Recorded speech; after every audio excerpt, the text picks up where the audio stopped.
복잡한 설명이 필요한 사안인데 짧은 단어로 그 의미가 분명하게 각인될 때가 있는데 그 조지 레드의 이미와 아직이라는 말이 그런 경우에 해당합니다. 기독교 종말론은 매우 복잡한 주제인데 그래서 천년 왕국에 대한 것만을 설명한다 하더라도 대학의 한 학기가 걸리는 복잡한 주제가 종말론입니다. 그런데 이 복잡한 종말론을 그 조지 레드라는 사람은 이미와 아직이라고 하는 한 이 단어로 문구로 정확하게 설명을 했습니다. 영어로 표현하면 already, not yet이라고 하는 표현입니다. 이미와 아직이란 말로 분명하게 개념화했는데 하나님의 나라는 그 의미는 하나님의 나라는 이미 우리 가운데 임하였다. 죄와 사망 권세를 깨뜨리시고 승리하신 예수님의 승리는 이미 우리 가운데 임했다. 하지만 결정적 승리, 최후의 승리는 아직까지 우리에게 임하지 않고 남아있다. 이것이 바로 이미와 아직의 개념입니다. 다른 말로 표현하자면 하나님의 뜻이 실현되고 하나님의 통치가 이루어지는 이 하나님의 나라는 우리가 죽어서 가는 그러한 미래적 장소가 아니라 이미 우리 가운데 임하였고 그래서 지금 우리는 하나님의 나라 가운데 살고 있는데 그러나 완전한 하나님의 나라는 아직 우리 가운데 임하지 않았다. 그래서 성도의 삶을 이 땅에 있는 성도의 삶을 한마디로 규정하자면 이미 우리 가운데 오셔서 하나님의 역사와 승리를 획득하신 예수님의 그 초림과 처음에 오심과 예수님의 재림 사이에 진장 가운데 성도들이 살아가고 있는 것으로 정의할 수가 있습니다. 성경은 분명히 예수님의 다시 오심, 재림에 대해서 말씀하고 있습니다. 예수님의 초림, 그러니까 이 땅에 사람의 몸을 입고 오신 예수님의 처음 오심은 세상을 구원하기 위해서 오셨습니다. 그래서 예수님이 십자가를 지시고 우리 죄를 위해서 자기 생명을 주신 것입니다. 그런데 예수님의 재림은 심판을 통해서 구원을 마무리하기 위하여서 오시는 것입니다. 그러니까 주님의 초림은 세상을 구원하시기 위한 목적이시지만 주님의 재림은 세상을 심판하기 위한 목적입니다. 그래서 성경이 이 사실에 대해서 반복적으로 말합니다. 오늘 우리가 읽은 복음서와 복음서 다른 부분에서 그리고 고린도서에서 바울 서신 데살로니가서와 같은 이 다른 서신과 그리고 종말론을 다룬 요한계시록에서 분명하게 이 주님의 재림에 대해서 말씀을 합니다. 그러니까 이 세상이 공중 권세 잡은 마귀의 손에 의해서 세상의 방식대로 흘러가고 또 하나님은 그동안 사람들의 믿음을 보시고 인내하고 기다리셨다가 주님의 재림을 신호탄으로 해서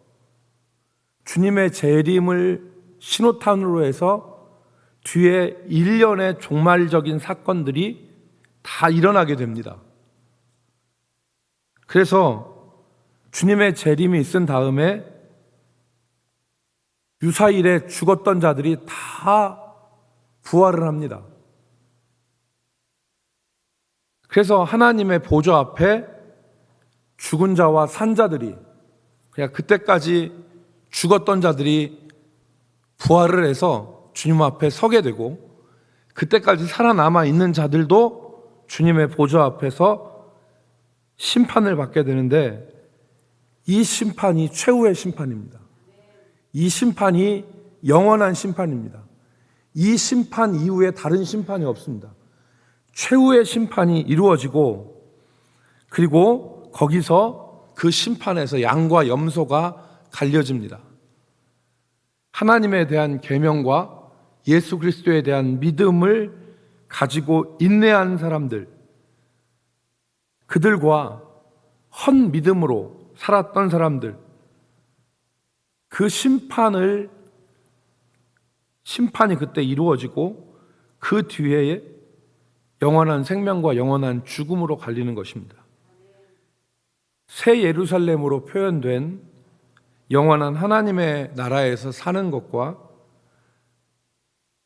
영원한 형벌, 꺼지지 않는 불 가운데서 고통을 당하는 영벌에 처해지는 것입니다.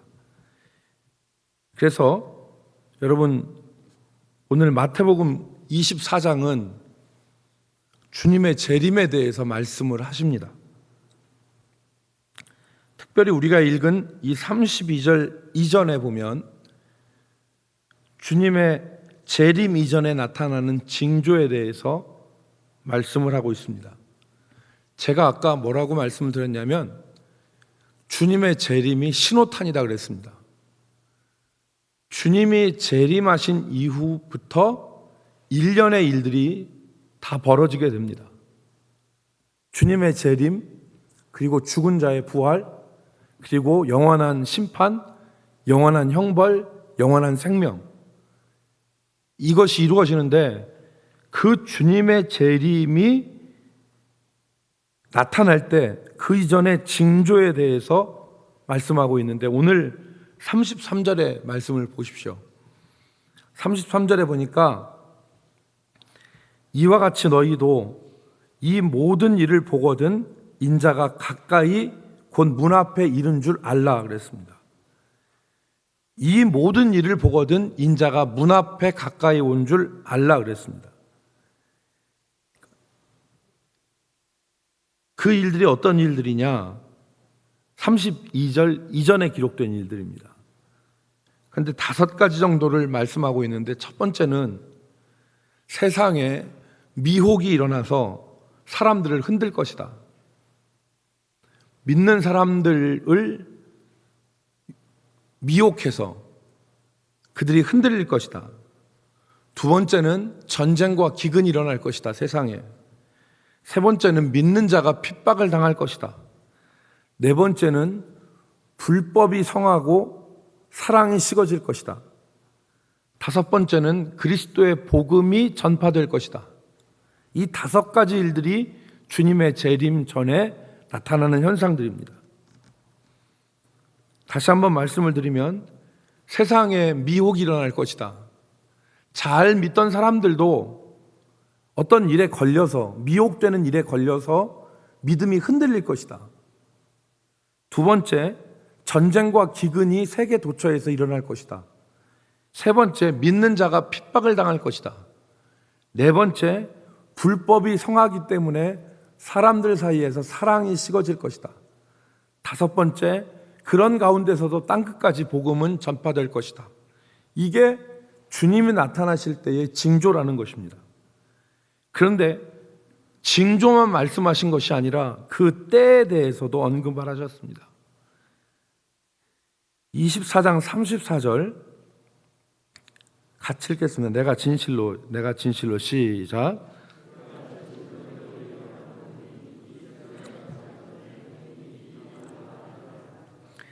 주님이 이 세대가 지나가기 전에 이 일이 다 이루어지리라 그랬습니다. 그 성경을 보면 사람들이 이 말을 오해해서 예수님 당시에 이 모든 일이 일어나고 예수님 당시에 주님의 재림이 이루어질 것이라고 생각한 사람들이 있었습니다. 그런 뉘앙스가 없지 않습니다. 성경을 보면 예수님의 재림이 곧 임할 것 같은 뉘앙스가 풍겨집니다. 그런데 주님의 재림이 곧 이루어지지 않았습니다. 그래서 사람들이 한 행동은 주님이 하신 말씀을 다시 점검해 보기 시작한 겁니다. 이게 어떤 의미로 하신 것인가? 그래서 어떤 의미로 예수님이 이 말씀을 하신 것인가를 다시 들여다봤는데, 그래서 신학자들 중에 예수님이 말씀하신 재림은 이미 이루어졌다라고 해석한 사람이 있습니다. 이게 최근에 20세기에 정리된 건데, C.H. 다드라고 하는 사람이 있었는데, 이 사람이 예수님의 이 말씀은, 재림은 이미 예수님 계시던 가운데 하나님의 나라로 이미 임하여졌다라고 해석하는 해석입니다. 이걸 일명 실현된 종말론이라 말합니다. 실현된 종말론. 이미 종말은, 하나님의 나라는 이미 임했다. 두 번째 그 이론이 있는데, 한스 콘첼만이라고 하는 신학자가, 이 사람도 20세기 사람입니다. 이걸 정리했는데, 한스 콘첼만이라는 사람이 뭐라고 얘기했냐면, 누가복음과 사도행전을 보니까 이 종말이 곧 임할 것이라는 뉘앙스가 아니라 조금 후에 이루어질 것이라고 하는 그런 뉘앙스로 기록되었다. 그래서 한스 콘첼만은 뭐라고 했냐면, 이 종말론이 지연된 종말론으로 설명됐다. 그래서 한스 콘첼만의 이론을 지연된 종말론이라 그렇게 말합니다. 그래서 그런지 사람들이 이 종말론에 대해서 어려워하니까, 힘들어하니까 사람들 중에는 종말이 없다라고 얘기하는 비종말론도 나타났습니다. 그런 태도가 형성됐습니다. 이단들이 종말론에서 나오고, 주님의 재림에 대해서 실현된 종말론, 지연된 종말론, 비종말론의 견해가 있으니까 많은 어떤 그런 이론들이 생긴 거죠. 그래서 여러분, 이 말씀에 대한 해석을 우리는 별도의 시간을 가져서 해석할 필요가 있습니다. 이 세대가 가기 전에라고 하는 이 세대가 무슨 의미인지는 우리가 별도의 시간을 가져서 이 의미를 생각해야 될 것 같습니다. 그런데 오늘 그에 대한 태도만을 먼저 살펴보겠는데, 사람들이 첫 번째, 그래서 사람들이 이 종말론에 대한 혼란이 있으니까 사람들의 관심이 이 땅에 집중되기 시작했습니다. 주님의 재림과 부활에 대한 관심도 없고 오직 이 땅에 관심을 기울이게 된 겁니다. 그래서 오늘 37절 이하에 보면 노아의 심판 때 일어났던 현상과 같은 일들이 사람들 사이에서 벌어진 것입니다. 38절과 39절을 보십시오. 홍수 전에 노아가 방주에 들어가던 날까지 사람들이 먹고 마시고 장가들고 시집가고 있으면서 홍수가 나서 그들이 다 멸하기까지 깨닫지 못하였으니 인자의 임함도 이와 같으리라 그랬습니다. 모든 사람들의 관심이 하늘에 있는 것이 아니라 이 땅에 있고 시집가고 장가가고 먹고 마시는 일에 집중되어 있다는 것입니다. 교회를 다니고 그리스도인이라 해도 주님의 재림과 심판에 대해서 전혀 관심이 없는 사람들이 많습니다. 오직 관심이 부자되고 행복하게 되는 일에 집중되어 있습니다. 오늘 교회가, 성도뿐만 아니라 우리 전체 교회도 이러한 모습 가운데 이 시대를 살아가고 있지 않은가 우리는 돌아봐야 됩니다. 오늘날 교회가 천국에 대한 소망을 잃어버리고 이 땅에서 잘되고 이 땅에서 행복하게 사는 법을 추구하는 교인들을 부추기고 있는 모습들이 현대교회에서 나타나고 있습니다. 교회가 하늘의 교회가 아니라 땅의 공동체로 전락하는 것입니다. 오늘 우리 교회가 추구해야 될 본질, 교회가 회복해야 될 본질은 교회가 하늘의 소망에 있는, 하늘의 소망을 두는 믿음의 공동체로 거듭나는 것입니다. 오늘 우리 가운데 모여서 이 땅에 일하고 이 땅에 얽매여서 이 땅의 것을 가지고 아웅다웅하는 땅의 공동체가 아니라 하늘의 소망을 둔 하늘의 공동체로 교회는 본질적 회복을 가져야 되는 것입니다. 오늘 세상은 시집가고 장가가고 먹고 마시고 즐기는 일에 온통 관심이 집중되어 있습니다. 누가 더 잘 사나? 누가 더 많이 가졌나?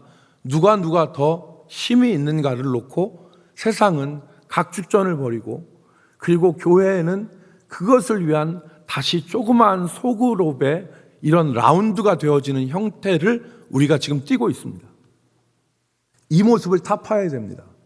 이 모습을 깨지 않는 한 하나님의 교회는 하나님의 은혜와 하나님의 역사와 하나님의 능력을 경험할 수 없습니다. 오늘 교회는 하늘의 공동체가 되어야 됩니다. 두 번째, 교회의 윤리와 성도의 윤리는 천국의 소망에서 나온다. 교회의 윤리와 성도의 윤리가 천국의 소망에서 나온다. 여러분, 바울 사도는 단언을 했습니다. 만일 부활이 없으면 세상에서 우리가 가장 불행한 사람이다. 고린도전서 15장 19절 말씀에 보면, 만일 그리스도 안에서 우리가 바라는 것이 다만 이 세상의 삶뿐이면 모든 사람 가운데 우리가 더욱 불쌍한 자라. 여기서 불쌍한 자라는 말은 가장 불행한 자라 그 뜻입니다. 그리고 17절 말씀에는 우리의 믿음도 헛것이다 그랬습니다. 우리의 믿음도 헛것이다. 만일 그리스도의 부활이 없으면 우리의 믿음도 헛것이고, 우리가 바라는 것이 이 세상뿐이라면 우리는 이 세상에서 가장 불행한 사람들이다라고 말했습니다. 성도가 이 땅의 것과 이 땅에 얽매이지 않는 것은 이 땅과 비교할 수 없는 영원한 하나님의 나라가 있기 때문이고, 성도가 이 땅과 이 땅의 것에 얽매이지 않는 것은 이 땅과 비교할 수 없는 하나님의 나라의 가치가 있기 때문에 그런 것입니다. 성도가 정직하고 진실하게 살 수 있는 것은 이 땅만 아니라 영원한 세상을 주관하시는 하나님의 심판과 영원한 하나님의 나라가 있기 때문에 그렇게 할 수 있는 것입니다. 그러므로 오늘 우리는 우리의 시야를 회복해야 됩니다. 이 땅의 것만 바라보는 우리의 시야를, 고개를 들어서 저 하늘나라를 바라보고 영원한 나라를 바라보는 시각의 변화를 우리 가운데 가져와야 됩니다. 여러분, 모멘토 모리라는 말은 죽음을 생각하라는 말입니다. 이 말은 로마 시대 때 전쟁에서 이기고 돌아온 개선장군의 마차에 쓰여진 말이라고 합니다. 전쟁에서 승리하고 온 개선장군에게 얼마나 큰 기쁨이 있고 얼마나 큰 영광이 있겠습니까? 그리고 그에게는 세상을 다 얻은 것과 같은 자신감이 넘쳤을 거 아니겠습니까? 그런데 그가 수많은 군중들의 환호를 받으면서 개선 장군의 마차를 타고 걷는데 그 마차에 모멘토 모리, 죽음을 생각하라는 경구가 써져 있었던 것입니다. 왜? 이 땅이 다가 아니기 때문에, 그 영광이 영원한 것이 아니기 때문에, 그래서 죽음을 생각하는 것이 지혜로운 것이기 때문에. 사랑하는 성도 여러분, 우리의 연수가 70이고 강건하면 80이라도 그 연수의 자랑은 수고와 슬픔뿐이요 우리가 신속히 가니 우리가 날아가나이다라고 시편 기자는 고백했고, 우리의 일생이 풀과 같고 우리의 영광은 풀의 꽃과 같으니 풀은 마르고 꽃은 시드나 우리 하나님의 말씀은 영원하다고 시편 기자가 고백을 했습니다. 오늘 우리가 시선을 집중해야 되고 바라봐야 될 것이 이 땅만은 아닙니다. 영원한 하나님의 나라를 바라보고 하나님의 심판이 있음을 기억하면서 우리가 살아야 됩니다. 그것이 교회의 본질입니다. 교회의 본질은 이 세상에서 잘 먹고 잘 살기 위해서 사람들이 네트워크 형성하고 그리고 서로에게 유익을 주는 땅의 공동체로 머물러서는 안 되고 영원한 하나님의 나라가 있음을 기억하고 영원한 하나님의 심판이 있음을 기억하면서 그것을 기억하고 하늘의 소망과 하늘의 윤리로 살아가는 하늘의 공동체가 하나님의 교회가 되어야 되는 것입니다. 이 천국의 소망과 재림은 현실을 부정하지 않습니다. 그리고 현실 가운데서 이루어집니다. 이것이 중요합니다. 오늘 주님이 완벽한 말씀을 주셨어요. 하늘의 소망을 가져라, 하늘을 바라보라, 그렇게 말씀하지 않으시고 오늘 우리가 읽은 24장 하반절에는 이 땅에서의 삶이 얼마나 중요한지에 대해서 말씀하셨습니다. 비정상적 몰입주의자들은 재림을 준비한다고 하면서 모든 것을 부정하고 재림에 전념합니다. 학교도 안 다니고 직장도 안 다니고 이것에 대해서 준비합니다. 세상의 상식이 통하지 않습니다. 그러니까 이번에 코로나로 인해서 신천지가 얼마나 이 비상식적 집단인지, 가족들의 인연을 끊고 거기에서 이 상식이 통하지 않는, 그래서 은혜로 교회의 신옥주가 대전 중앙교회를 쑥대밭으로 만들었는데 PD수첩에 딸이 엄마의 싸대기를 때리잖아요.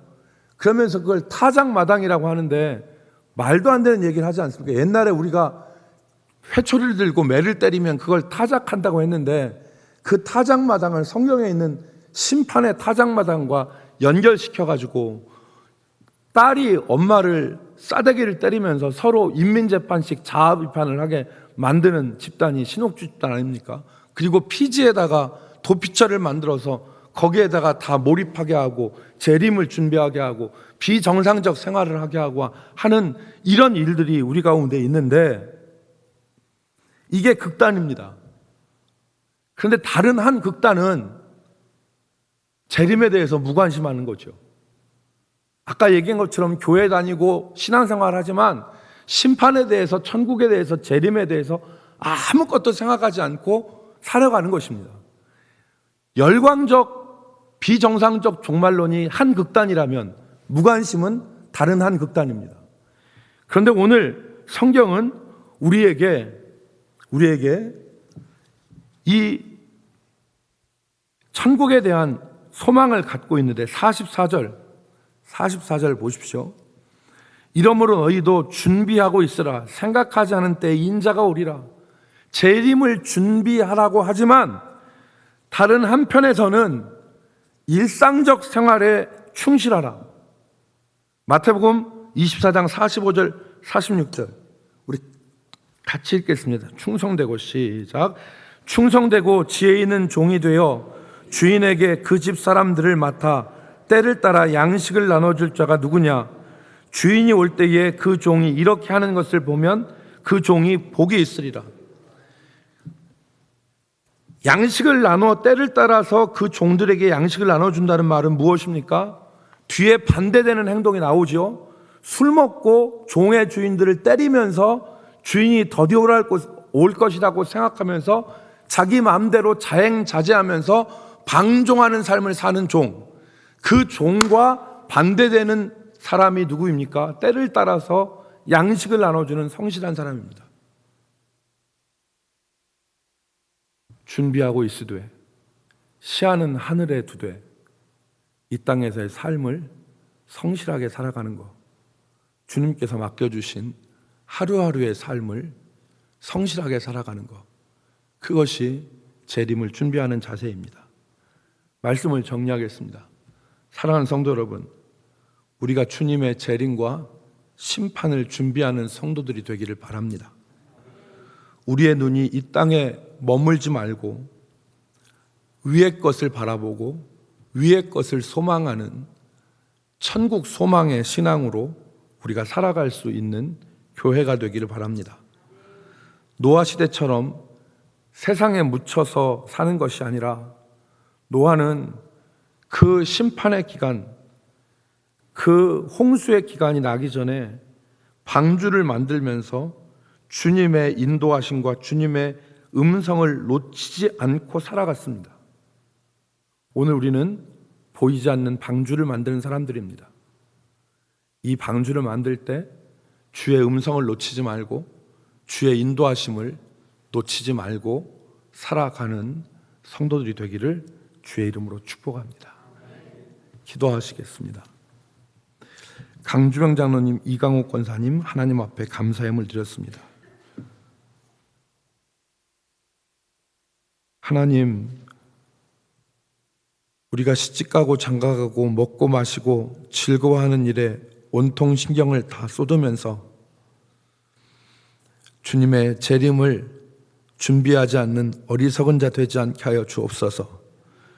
우리의 창고에 곡식을 쌓아 놓으면서 창고를 더 져야겠다고 흡족하게 생각하면서 세상 것만을 바라보되 오늘 밤 내 영혼을 부르면 어떡하게 하겠느냐고 하시는 하나님의 음성을 듣지 못하는 자들 되지 않게 하여 주옵소서. 그래서 오늘 우리가 정말 이 땅에 발을 딛고 살지만 노아처럼 믿음의 방주를 건설하되 하나님의 음성과 하나님의 인도하심을 놓치지 않게 하여 주옵소서. 오늘 이 새벽에도 하나님, 주의 백성들을 돌보시고 주의 백성들을 성령으로 충만케 하셔서 하나님과 교통케 하여 주시옵시고 우리 교회가 본질을 회복하여 이 마지막 때에 성도들의 각 영혼이 살아나고 죽었던 자들이 생명을 얻는 생명의 공동체가 되게 하여 주시옵시며 하나님의 영광을 드러내는 믿음의 제단이 되게 하여 주옵소서. 예수님의 이름으로 감사하며 기도 올리옵나이다. 아멘.